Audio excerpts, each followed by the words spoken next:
Hi, I'm Nellie Steele. Come warm up by the fire with me as I read a scene from the Billionaire's Royal Secret. He shoved his phone into his pocket as it chimed with the latest message from his father and spun on his heel. As he took a step, he smashed into someone. Liquid spattered on the floor, splashing onto his shoes as a cry sounded. His jaw unhinged as he lifted his eyes to the woman he'd nearly run over. She stared down at the smashed cup in her hand, a look of disbelief etched into her delicate features. She flicked a lock of dark hair away from the stain growing on her blouse. A surge of frustration gave way to curiosity. Her dark hair contrasted sharply with her pale skin. "Oh," Nathan said as he tugged his lips back in a wince. "Oh my gosh, I am so sorry. Really, I'm so sorry." She fluttered her eyelashes as she glanced up at him, flicking her pinky at the spot. "It's quite all right," she said in a crisp British accent. "Here, let me help," he said as he grabbed a wad of napkins from the dispenser on the counter next to them. She did the same, but he pressed his against her first, swiping down the front of her shirt with the napkins.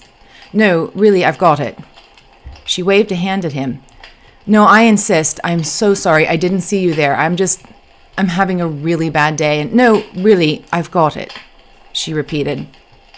He continued to dab at her blouse, soaking the thin brown napkins. Stop, she said with a shake of her head. "Please stop. You're making it worse, you see?"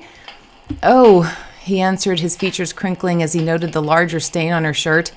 "I am, aren't I?"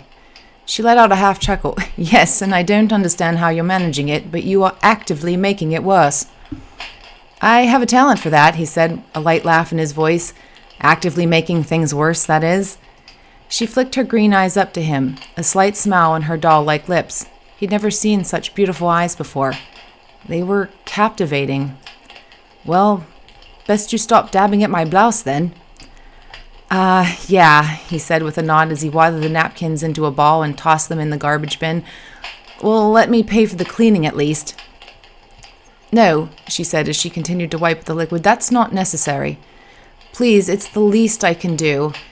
"It's really not necessary," she said with a shake of her head. "Please, I have to do something. I feel awful." He held a finger in the air before he pulled his blazer off and slid it around her shoulders. "Here, take my jacket." She glanced at it before she flicked those sparkling emerald eyes back to his face. "Really, it's quite all right. Please, you're soaked, and it's quite warm outside, though, and if I take your blazer, I'll need to return it, and, well, we could meet. I could take you to dinner as an apology." The words tumbled out of his mouth before he could stop them. She cocked her head as she knitted her dark eyebrows. "You mean, allow you to take me to a place where you'd be around cutlery? I'm terrified to think of what may happen. You may fillet me like a fish." The playful smile on her features brought a grin to his face.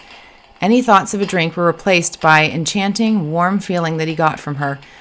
But while his heart fluttered, his mind warned him, "Don't be too trusting. You've been burned before." Thanks for joining me by the fire. If you'd like to spend more time in this world, the full audiobook is available now. Written by me, narrated by a human, and produced by Novel Idea Publishing.